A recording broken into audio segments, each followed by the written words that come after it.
देश के प्रथम शिक्षा मंत्री मौलाना अब्दुल कलाम आजाद जी थे। शिक्षा पर प्रथम राष्ट्रीय नीति की घोषणा इंदिरा गांधी गवर्नमेंट में 1968 में की गई थी।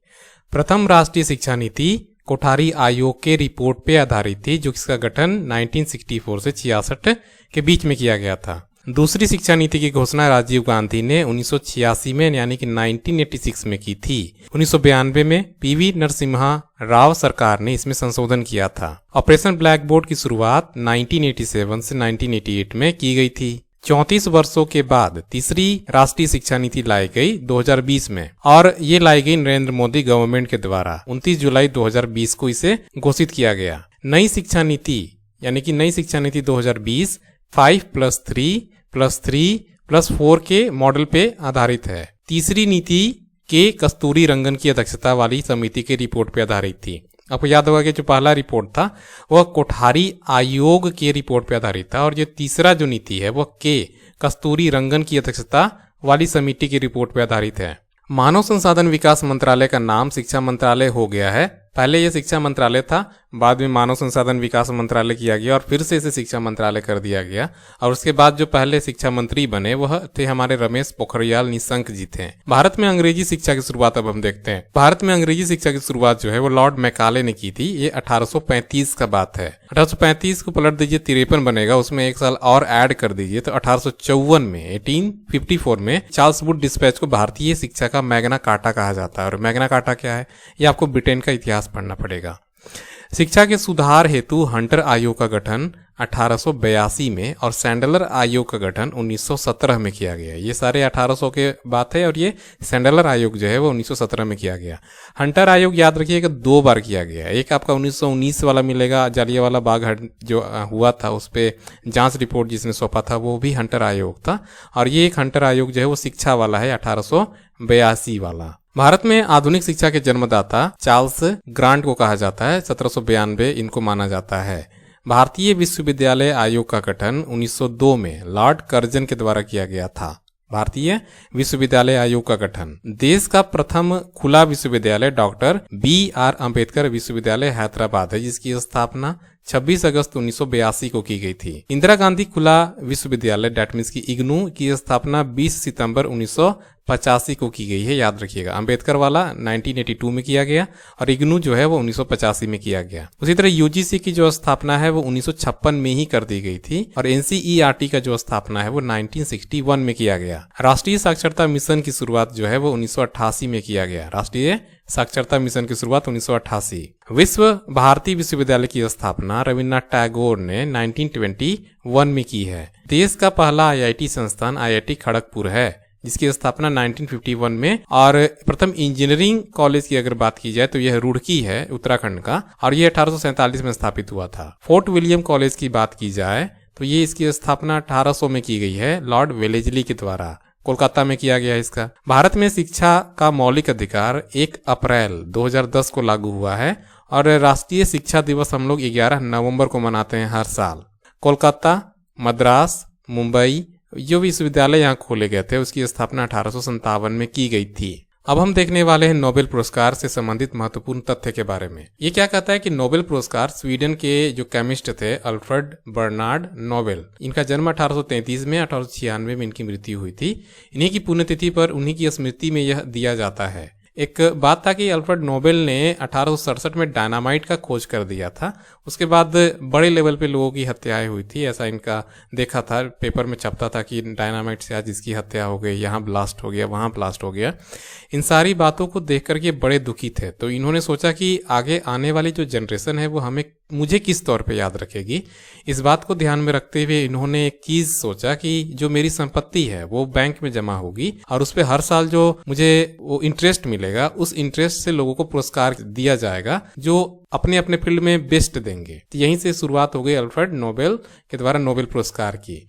नोबेल पुरस्कार की जो शुरुआत है वो 1901 में की गई थी। इसका वितरण हर साल 10 दिसंबर को किया जाता है स्टॉकहोम तथा ओस्लो। स्टॉकहोम जो है वो स्वीडन की कैपिटल है, वो जो ओस्लो है वो नॉर्वे की कैपिटल है। नोबेल पुरस्कार 6 क्षेत्रों में दिया जाता है। कौन कौन? एक फिजिक्स है, केमिस्ट्री है, चिकित्सा है, साहित्य है, शांति है और इकोनॉमी यानी कि अर्थशास्त्र है। अर्थशास्त्र के लिए नोबेल पुरस्कार जो है वो स्वीडिश बैंक देता है। उस बैंक का नाम है स्वेरिजेस रिक्स बैंक, ये देता है। और ये अपनी 300वीं जब इसकी वर्षगांठ हुई थी, यानी कि इसकी स्थापना के 300 साल पूरे हो गए थे, तो ये 1967 में आरंभ किया था। और 1969 में पहली बार दो लोगों को, एक थे नॉर्वे के और एक थे आपके हॉलैंड के। नॉर्वे के थे आपका रांगर फ्रिस थे और जैंटिन बर्जन थे, ये हॉलैंड के थे, इन्हें ये दिया गया। अमर्त्य सेन को साल 1998 में अर्थशास्त्र के लिए नोबेल पुरस्कार दिया गया था, याद रखिएगा। और the royal Swedish academy of science भौतिकी और रसायन विज्ञान के लिए नोबेल पुरस्कार प्रदान करती है। साइंस का जो नोबेल पुरस्कार है स्वीडिश एकेडमी ऑफ साइंस देती है। स्वीडिश एकेडमी ऑफ लिटरेचर यानी कि साहित्य के लिए नोबेल पुरस्कार जो है वह स्वीडिश एकेडमी ऑफ लिटरेचर देती है। बैंक ऑफ स्वीडन अर्थशास्त्र के लिए तथा नॉर्वे की जो संसद जिसे स्टॉटिंग कहते हैं वो शांति के लिए नोबेल पुरस्कार देती है। कारोलिंस्क चिरोजिकल इंस्टीट्यूट जो कि स्वीडन में है वह शरीर विज्ञान अथवा चिकित्सा के लिए नोबेल पुरस्कार देती है। भारत को पहला नोबेल साहित्य के क्षेत्र में 1913 में रविन्द्रनाथ टैगोर को दिया गया था और उनकी रचना का नाम था गीतांजलि। नोबेल पुरस्कार प्राप्त करने वाली पहली भारतीय महिला का नाम मदर टेरेसा है, जिन्हें 1979 में शांति का नोबेल पुरस्कार दिया गया। नोबेल पुरस्कार प्राप्त करने वाले एकमात्र मुस्लिम प्रोफेसर का नाम अब्दुल कलाम है। और विज्ञान में नोबेल पुरस्कार प्राप्त करने वाले पहले भारतीय सीवी रमन जी हैं, जिन्हें 1930 में यह दिया गया। नोबेल पुरस्कार 2019 के तहत 9 मिलियन यानी कि लगभग 9 मिलियन स्वीडिश क्रोनर है। ये अगर करेंसी चेंज कीजिएगा इंडियन करेंसी में तो लगभग 7.11 करोड़ रुपए हो जाते हैं। द्वितीय वर्ल्ड वार में 1940 से लेकर के 1942 तक नोबेल पुरस्कार नहीं दिया गया था 2 सालों तक। और नोबेल पुरस्कार पाने वाली पहली महिला मैडम क्यूरी हैं। 1903 में ये रेडियो सक्रियता के लिए दिया गया था, फिर 1911 में भी इनको दिया गया। नोबेल पुरस्कार के लिए एक क्षेत्र में 3 से अधिक व्यक्ति संयुक्त विजेता नहीं हो सकते। अब तक केवल 2 बार ही 2 व्यक्तियों को मरने के बाद यह पुरस्कार दिया गया। और फिर बाद में 1974 में नियम बना दिया गया कि मरने के बाद जो है पुरस्कार नहीं दिया जाएगा नोबेल पुरस्कार। सबसे कम उम्र में नोबेल पुरस्कार प्राप्त करने वाली जो महिला है, जो लड़की है, वह मलाला यूसुफजाई है, जिन्हें मात्र 17 वर्ष की उम्र में यह 2014 में इन्हें शांति का पुरस्कार दे दिया गया था। अगला हमारा टॉपिक है नरेगा, यानी कि नरेगा और मनरेगा। नरेगा क्या कहता है कि national rural employment guarantee act और राष्ट्रीय ग्रामीण रोजगार गारंटी अधिनियम को 25 अगस्त 2005 को संसद में पारित होने के बाद 7 सितंबर 2005 को अधिसूचित कर दिया गया था। अब इसका शुरुआत जो है वो माननीय प्रधानमंत्री मनमोहन सिंह जी के द्वारा 2 फरवरी 2006 को आंध्र प्रदेश के अनंतपुर जिले के बंदलापल्ली गांव में हुआ था। 2 अक्टूबर फिर 2009 को इसका नाम चेंज कर दिया गया और इसका नाम चेंज करके मनरेगा कर दिया गया। डेट मीन्स की महात्मा गांधी रोजगार गारंटी योजना। नरेगा के पहले संस्करण की जो अवधारणा है उसको जीन द्रेज जो कि बेल्जियम के नागरिक हैं उन्होंने पेश किया था। इस योजना का मुख्य उद्देश्य गरीबी रेखा से नीचे रह रहे लोगों को न्यूनतम 100 दिनों का रोजगार देना है और जिसमें महिलाओं की भागीदारी 33% सुनिश्चित की गई थी। 15 दिन के अंदर रोजगार नहीं मिलने पर बेरोजगारी भत्ता देने का प्रावधान था। इस योजना के अंतर्गत निवास स्थान से 5 किलोमीटर के दायरे में रोजगार देने का प्रावधान था और अगर इस दूरी से बाहर अगर आपको काम दिया जा रहा है तो 10% अधिक मजदूरी आपको मिलेगी। इस योजना के तहत कार्य करने की जो अवधि है वह 7 घंटा और सप्ताह में आपको 6 दिन ही काम करना था। पहला चरण में यहाँ मुख्य बिंदु है कि पहला चरण जो है वो 2006 से 2007 के बीच में एक्टिवेट हुआ और इसमें 27 राज्यों के 200 जिलों को इसमें शामिल किया गया।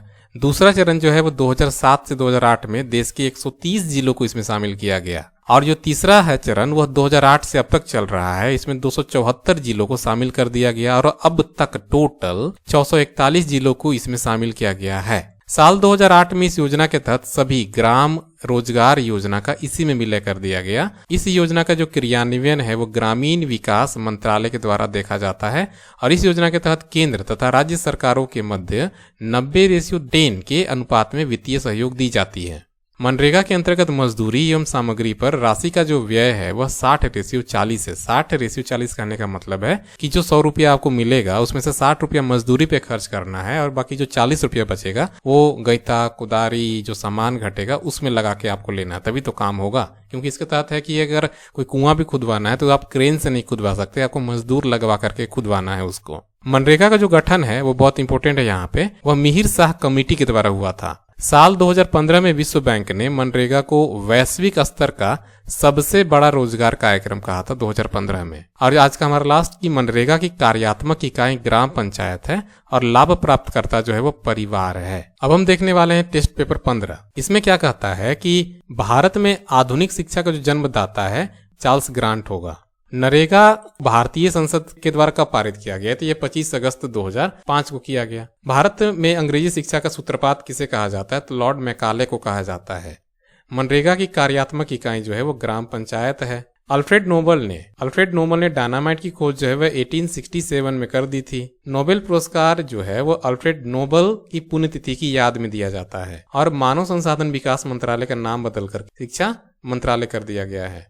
अर्थशास्त्र का नोबेल पहली बार जो है वो 1969 में दिया गया और प्रधानमंत्री मनमोहन सिंह द्वारा नरेगा का जो उद्घाटन है वो 2 फरवरी 2006 को आंध्र प्रदेश में किया गया। भारत में प्रथम राष्ट्रीय शिक्षा नीति का जो घोषणा है वो 1968 में किया गया। मनरेगा योजना के तहत 5 किलोमीटर के अंतर्गत रोजगार देने का प्रावधान है। अल्फ्रेड नोबल किस देश के निवासी थे? तो ये स्वीडन के निवासी थे। एनसीईआरटी की स्थापना 1961 में की गई है। 1961 में की गई है। शिक्षा में सुधार के लिए हंटर आयोग की स्थापना लॉर्ड रिपन के कार्यकाल में की गई थी। नोबेल पुरस्कार जो है वो 6 क्षेत्र में दिया जाता है, 6 फील्ड में दिया जाता है। मनरेगा योजना के तहत 2008 में सभी ग्राम रोजगार योजना का विलय कर दिया गया। इसी में नोबेल पुरस्कार प्राप्त करने वाले प्रथम भारतीय रविन्द्रनाथ टैगोर जी थे। मनरेगा का गठन जो है वह मिहिर शाह कमेटी के आधार पर किया गया था। विश्वविद्यालय अनुदान आयोग की जो स्थापना है वह 1956 में की गई, यूजीसी की। मदर टेरेसा को 1979 में यानी कि 1979 में यह पुरस्कार दिया गया था, नोबेल पुरस्कार। नरेगा का नाम बदलकर के मनरेगा जो है वो 2 अक्टूबर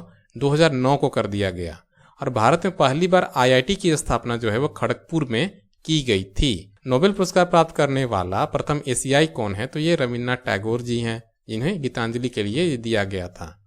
मनरेगा योजना का कार्यान्वयन जो है वो ग्रामीण विकास मंत्रालय करता है। रविंद्रनाथ टैगोर को 1913 में 1913 में शांति का नोबेल पुरस्कार दिया गया और मनरेगा के अंतर्गत 15 दिनों के अंदर रोजगार नहीं मिलने पर बेरोजगारी भत्ता देने का आपका प्रोग्राम है। इसमें अमर्त्य सेन को कब अर्थशास्त्र के लिए नवाजा गया? तो अमर्त्य सेन को 1998 में नोबेल पुरस्कार से नवाजा गया अर्थशास्त्र के लिए। दूसरी राष्ट्रीय शिक्षा नीति जो कि 1986 में आई थी, नरसिम्हा राव सरकार द्वारा 1992 में इसे संशोधन किया गया। राजीव गांधी लेके आए थे दूसरी शिक्षा नीति। विश्व भारती विश्वविद्यालय के जो संस्थापक हैं वो रविन्द्रनाथ टैगोर जी हैं। नोबेल पुरस्कार के तहत अधिकतम 3 लोगों को एक ही फील्ड में संयुक्त रूप से विजेता घोषित किया जा सकता है, 3 से ज्यादा नहीं। भारत में अंग्रेजी शिक्षा का जो मैग्ना कार्टा है वह वुड डिस्पैच को कहा जाता है। नोबेल पुरस्कार विजेता प्रथम महिला मैडम क्यूरी जी हैं। 2 बार नोबेल पुरस्कार मिल चुका है, फिजिक्स के लिए, केमिस्ट्री के लिए, एक बार 1903 में, एक बार 1911 में।